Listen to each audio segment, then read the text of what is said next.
Hey, welcome back to Two Guys in the Outdoors. And hey, it's almost that time. No, it is that time to get out in the woods and start scouting for the spring gobbler season. Again, we're going to be bringing you several shows leading up to the spring gobbler season, covering a variety of different things. Today, I want to take a few minutes and kind of go through my turkey vest. My turkey vest, I've had this vest for a long time. I do highly recommend a turkey vest. A turkey vest is just that. It's a vest that has a cushion on the back for when you're setting up on those gobblers. It has a large pouch in the back, pockets on both sides to hold all your calls and all that good stuff. So we really highly recommend a turkey vest. Here's Bob's vest. It's a much newer and nicer type of vest. It's got this mesh that is much cooler because hey, the spring woods, especially later in the spring gobbler season, it does get pretty warm pretty quick.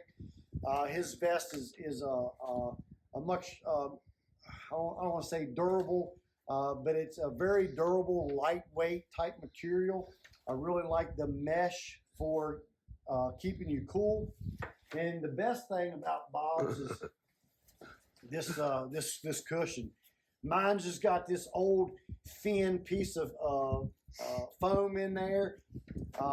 Bob's has a very nice thick cushion. It's got a handle on it for when you got to get up and make a quick move on that gobbler. And I'm going to probably have to invest in a new vest, no pun intended, here before too long. Now, just for everybody's understanding, my vest has not been used and the seat has not been used. That's why it looks like that. My vest has been used a lot, and it's in rough shape. So let's talk about what I've got in my vest. So on the shoulder straps, I have two. Now I added these to my vest. They did not come with my vest, but I'm a big friction caller, so I have 4 different pot calls on my vest, and the reason I carry 4 different pot calls is so I can create different sounds because sometimes those gobblers, they like a more raspy or maybe a more high pitched sound. So I always like to carry multiple different calls.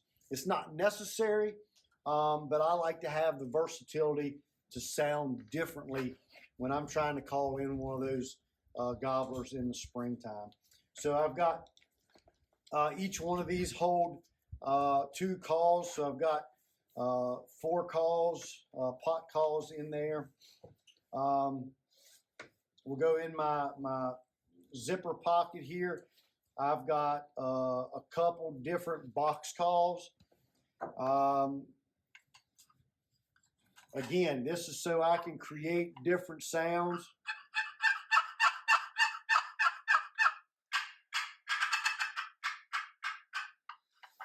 Again, all you need is 1 call. But again, I like to be very versatile. And sometimes I've got to change my sounds up to get those turkeys to respond and maybe come into me.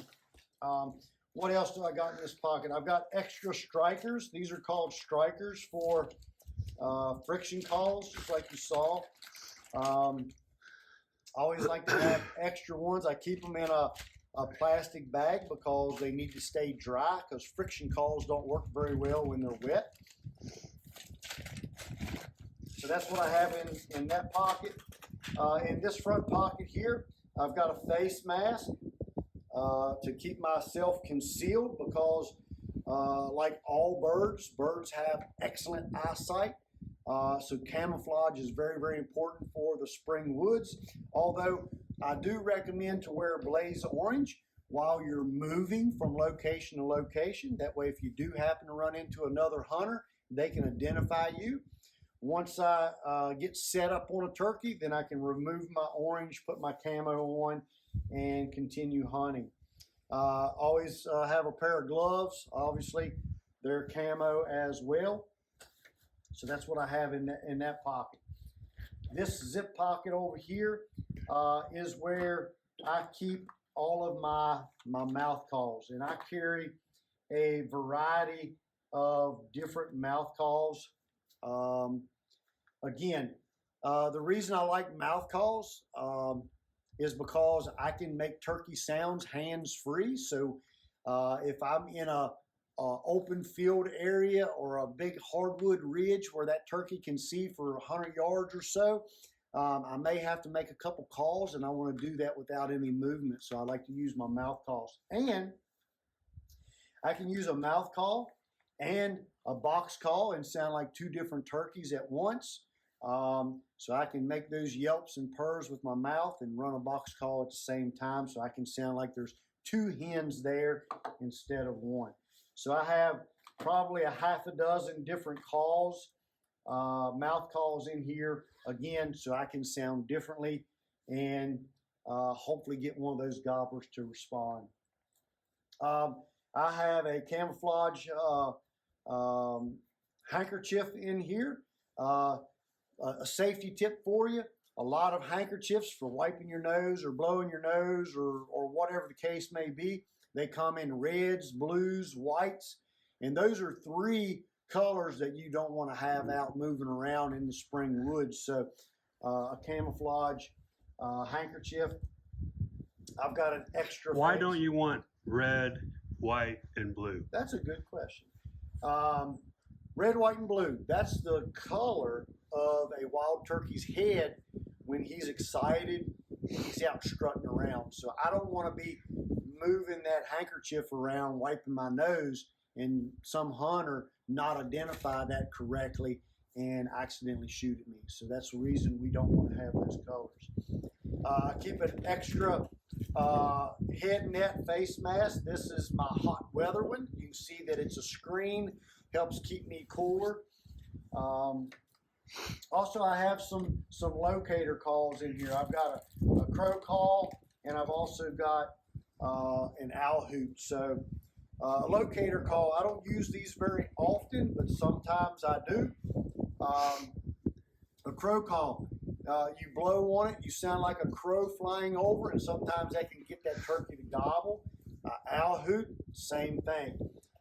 You know, you can make that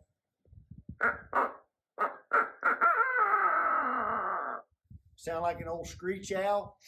Sometimes that can get that turkey to gobble first thing in the morning, so you can pinpoint his location. So I do keep a couple locator calls with me.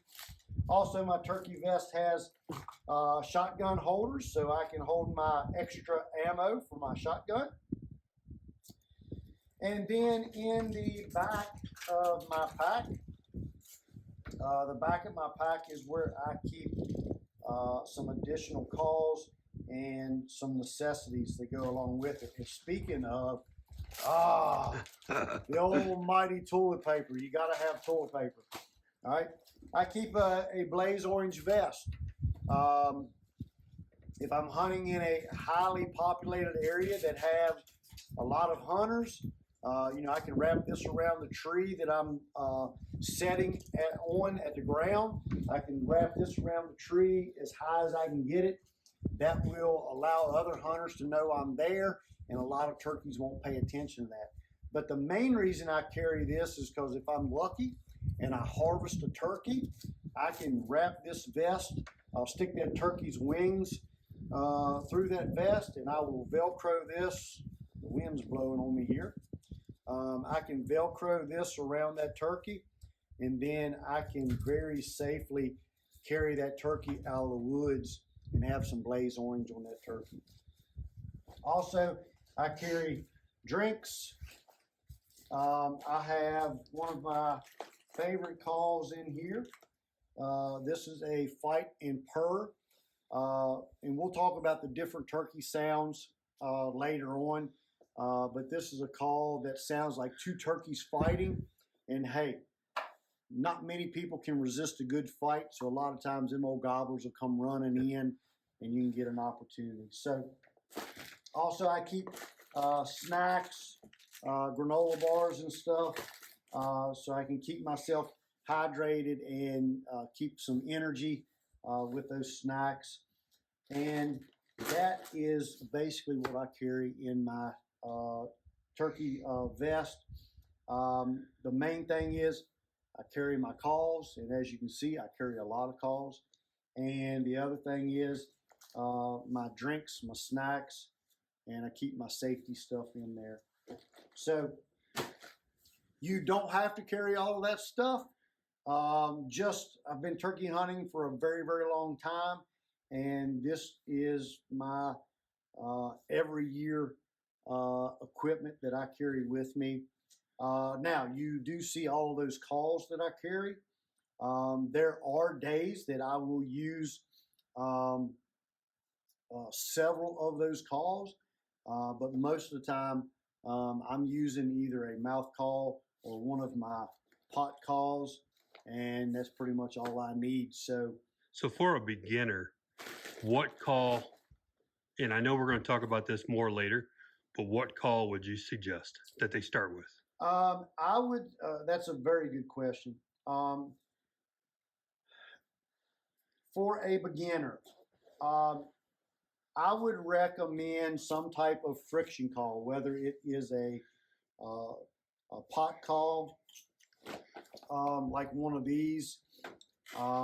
There's a push pull in mine. There's push pull. And the reason I recommend a friction call, whether it's a push pull, this is a glass call or a box call. Friction calls are easier to master, easier to learn how to use. Now they're more expensive than a mouth call, like I showed you earlier. You can buy a mouth call for, depending on the brand, but you can buy a mouth call for several bucks, but they're the hardest to master. And I know a lot of people that can't use one of these. They got gag reflexes or whatever the case. Or they sound like kazoos. Or whatever. Yeah, they might not sound like a turkey. That's my problem, guys. So I would choose a friction call and master that call. Practice, practice, practice. And we'll talk about different calls, sounds that turkeys make. But really, you only have to master one call to be successful, and that's a yelp.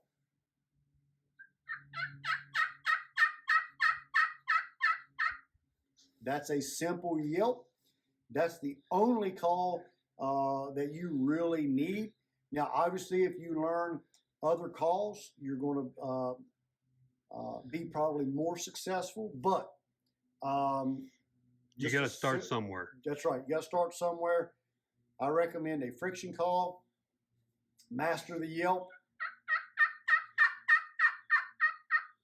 and you can be successful in the turkey woods. Okay.